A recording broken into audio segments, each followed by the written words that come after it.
Dan masalahnya kita tidak pernah tahu ya. Kalau misalnya begini, dikasih angka.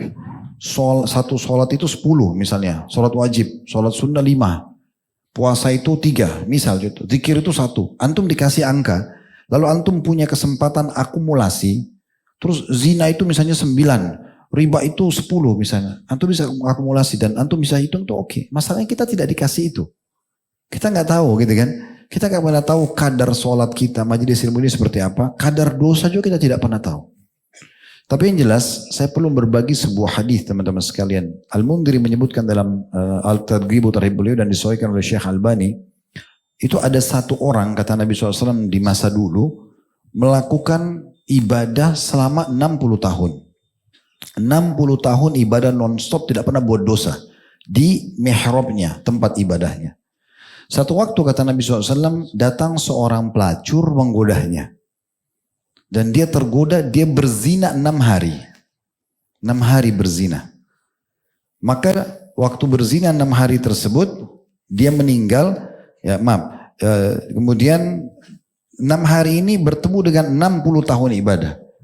Ditimbangkan amal kata Nabi SAW, zinanya yang 6 hari mengalahkan ibadahnya 60 tahun. Berarti kan kita tidak pernah tahu ini. Beratnya dosa itu kan. Kalau 6 hari, antum bisa cari hadits itu ya. Mudah-mudahan kalau saya tidak lupa, nanti bertemu akan datang ya. Insya Allah nanti diingatkan, saya akan coba bawa bukunya ke sini.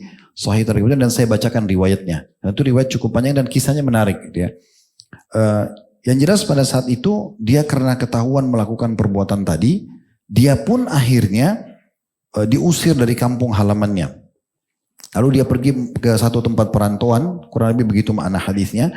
Lalu kemudian dia duduk bersama dengan orang-orang miskin. Dia sudah 3 hari nggak makan, di sebelahnya ada juga orang miskin belum makan selama 3 hari. Ada yang kasih ke dia roti, sebuah roti, lalu dia melihat orang di sebelahnya ini lebih butuh. Dibagi 2 roti tersebut dikasih kiri kanan sementara dia kelaparan. Nah waktu dia meninggal, kata Nabi SAW ditimbang amalnya. Ternyata 60 tahun ibadahnya dikalahkan dengan 6 hari zinanya.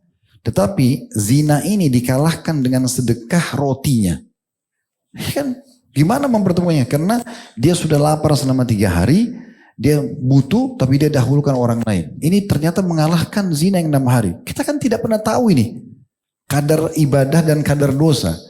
Makanya lebih baik kita sibuk dengan ibadah, tinggalkan dosa-dosa tersebut. Gitu ya. Jadi yang paling penting adalah kita berpikir gimana di timbangan amal saya nanti, amal baik saya yang penuh dan saya lolos.